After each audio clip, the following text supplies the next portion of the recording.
Assalamualaikum warahmatullahi wabarakatuh. Sekarang saya akan membahas tentang pertumbuhan dan perkembangan hasil konsepsi. Itu ada di pertumbuhan dan perkembangan. Pertumbuhan adalah proses pertambahan jumlah dan ukuran sel dan tidak dapat kembali berbentuk semula. Sedangkan perkembangan adalah proses menuju ke tingkat kedewasaan atau pematangan tidak dapat diukur dari dapat diminati. Pertumbuhan dan perkembangan merupakan dua proses yang berjalan secara simulasi.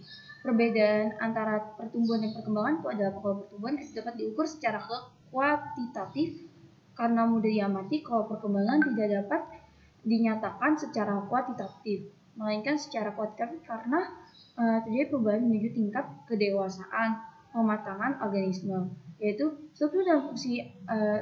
Lanjut kedua adalah struktur dan fungsi amnion. Amnion merupakan membran sel yang membungkus janin dan cairan ketuban. Amnion merupakan membran transportasi.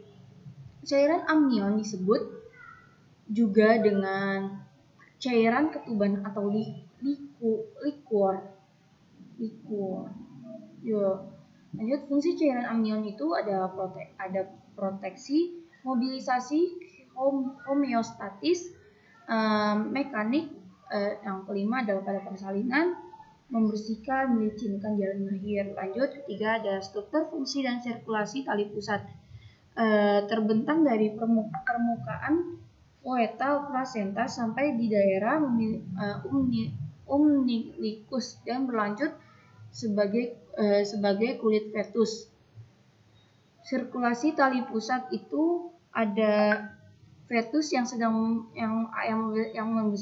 membesar di dalam uterus. Ibu mempunyai dua keperluan yang sangat penting dan harus dipenuhi, yaitu bekalan oksigen dan nutrien. Yang kedua, struktur yang bertanggung jawab untuk memenuhi keperluan fetus ialah plasenta, yaitu pada plasenta banyak terdapat unjuran seperti jari atau filus tumbuh dari membran yang menyelimuti fetus dan menebusi dinding uterus.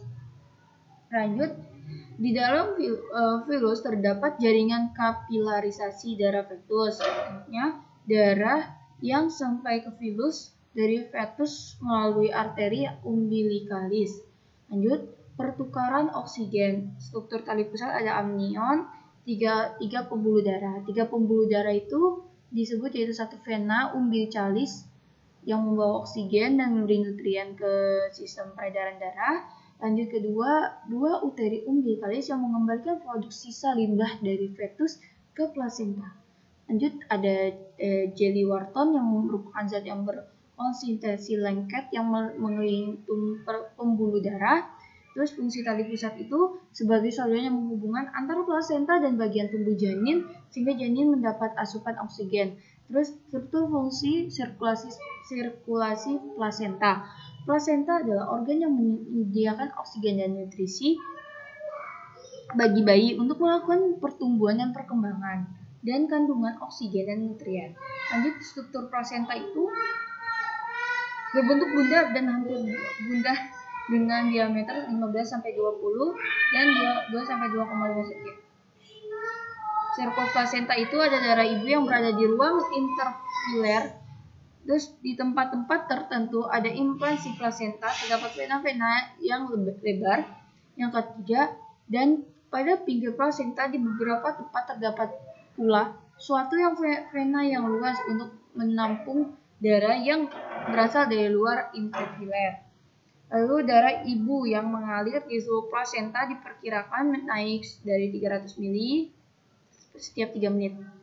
Fungsi plasenta itu memberi makan pada janin, ekskresi hormonal, respirasi janin, tempat pertukaran O2 dan CO2 antar janin dan ibu, membentuk hormon estrogen, menyalurkan berbagai antibodi ibu sebagai barrier dari janin, kemungkinannya mikroorganisme atau kuman. Terus tanda pasti kehamilan itu tanda pasti kehamilan itu ada gerak janin, detak jantung janin. Terus setelah itu pada kehamilan terdapat juga diferensi diagnosa kehamilan di mana kehamilan harus dapat dibedakan dengan keadaan sehat atau penyakit yang diketahui. Kehamilan terjadi kehamilan palsu, berdasarkan tanda kehamilan yang terjadi ada kehamilan palsu, mimiouteri, kistoma uteri, vesika urinaria dengan retensi urin. Terus tanda tidak pasti kehamilan itu ada amenorea, mual dan muntah, sering buang air kencing, perubahan bentuk buah dada, ratien dan hiperpigmentasi kulit, obstipasi, varises. Tanda kemungkinan kehamilan itu ada tanda Hegar, tanda Piskacek, tanda Bratonxig, tanda Chadwick, dan hasil positif pada tes kehamilan. Terus kita lanjut ke konsepsi fertilasi fertilisasi ovum sperma dan fertilisasi implantasi.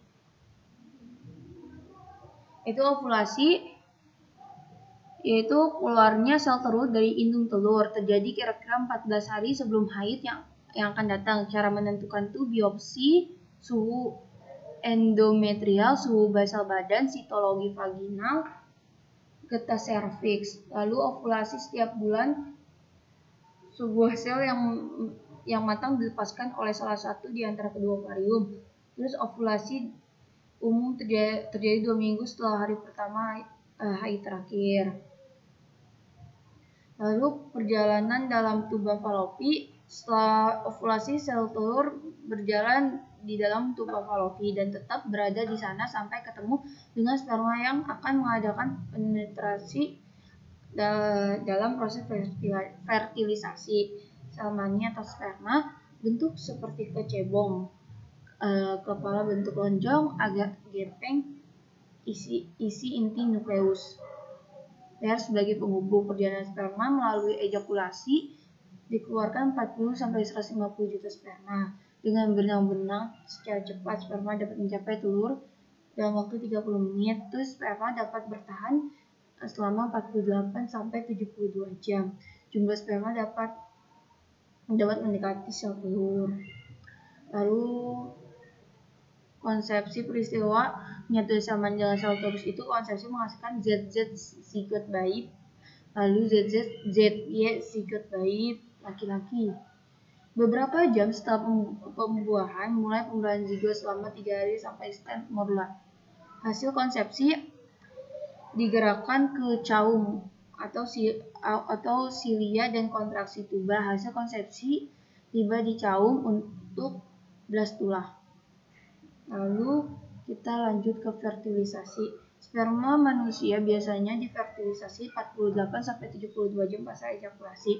Sel telur mengalami fertilisasi 24-48 jam pasca evakuasi. Terus lanjut kita ke pembelahan sel. Lanjut ke implantasi. Implantasi yaitu maksudnya penanaman hasil konsepsi ke dalam endometrium. Jadi 6 hari setelah fertilisasi.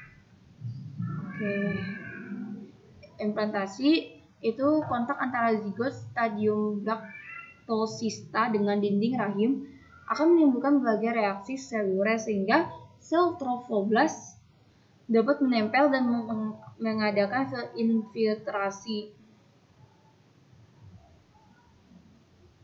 dan perkembangan awal embrio. Infiltrasi 5-6 hari setelah fertilisasi. Sekian dari saya, kurang lebihnya mohon maaf kekurangannya karena kurang ada persiapan dengan baik. Assalamualaikum warahmatullahi wabarakatuh.